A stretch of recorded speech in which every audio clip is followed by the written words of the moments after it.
The first step is to join the movement. Begin to mobilize and move people to action now. Step number 2, roll out. The way I roll is, when you've shown one time you can do it, no excuses after that. We're your centerpiece for Black thoughts in America. It's News One Now with Roland Martin. But our history, sadly, requires us to say that Black lives matter. Because, as I said the other day, we're not just dealing with a problem in 2014. We're not dealing with years of racism leading up to it or decades of racism. We are dealing with centuries of racism that have brought us to this day. That is how profound the crisis is.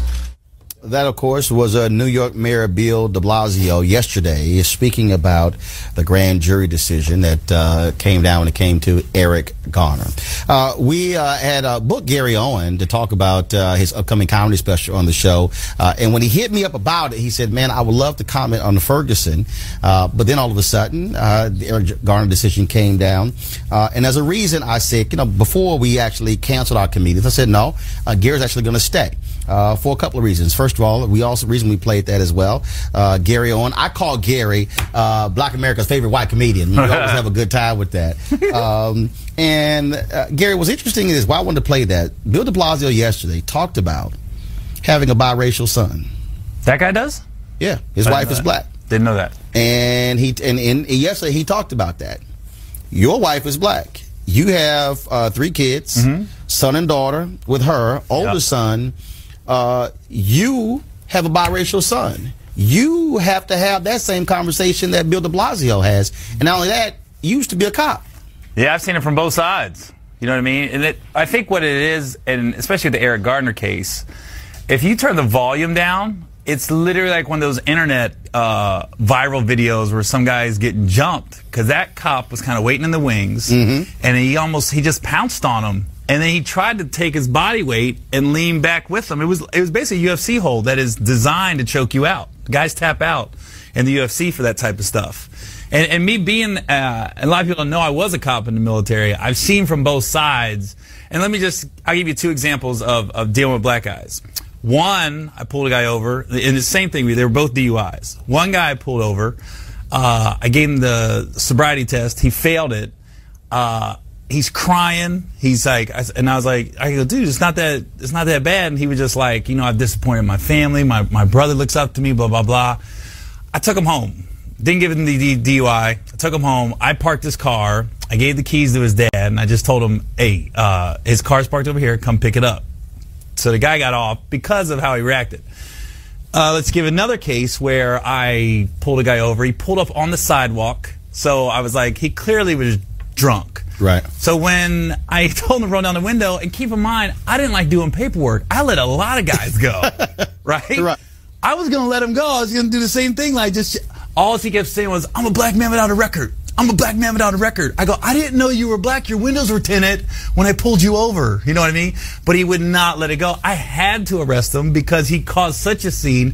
More people were coming around. And it's just how they dealt with me dictate the situation. I never looked at it like, I pulled you over, I have to arrest you. I always looked at it like, let me see how this is going to go. And I always had compassion for people too. And that's what I saw in this. There was a lack of compassion for this guy because I've heard some people say, well, he was overweight. You should have took that into account when you got him in a chokehold. You know, this guy probably can't handle a physical confrontation like that. Do you take into account that you're going to have that different kind of conversation with your son? I do.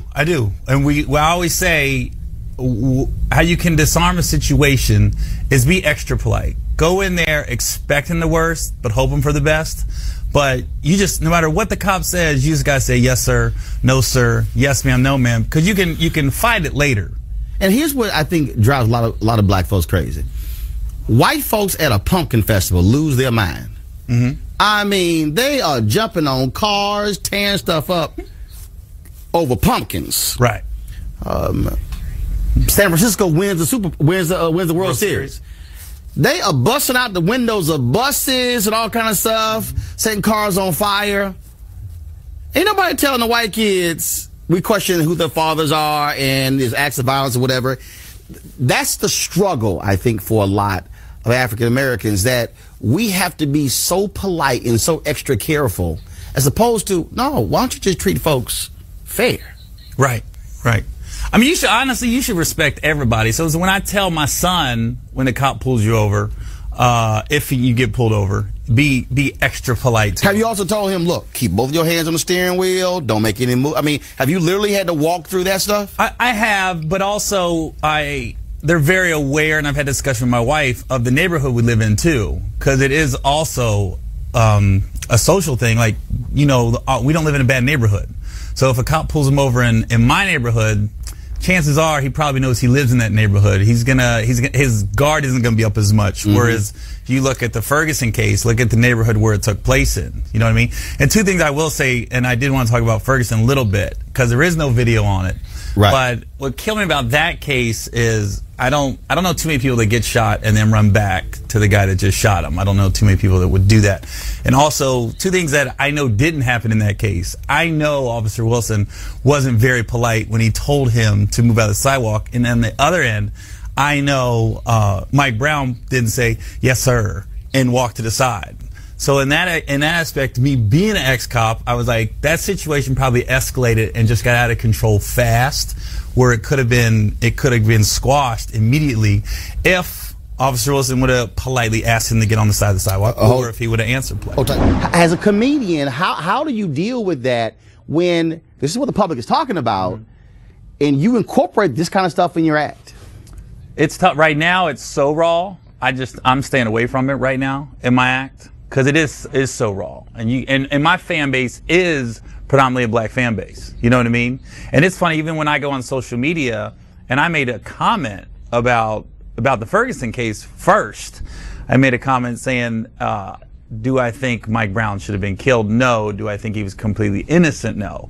Just saying that, I have backlash. You know what I mean? And I never said like what I thought he did wrong. So comedians normally can talk about anything, but it's too touchy. It's raw. It's almost like when this guy did die, but when celebrities die, and we often comment on it. You usually got to give them a chance to rest for a little bit. Like when Whitney Houston died, I saw a crowd turn on a girl one time because she talked about it, and it was just too soon. Right. You know what I mean? And this is the same thing. It's tough right now. You know what I mean? It's hard.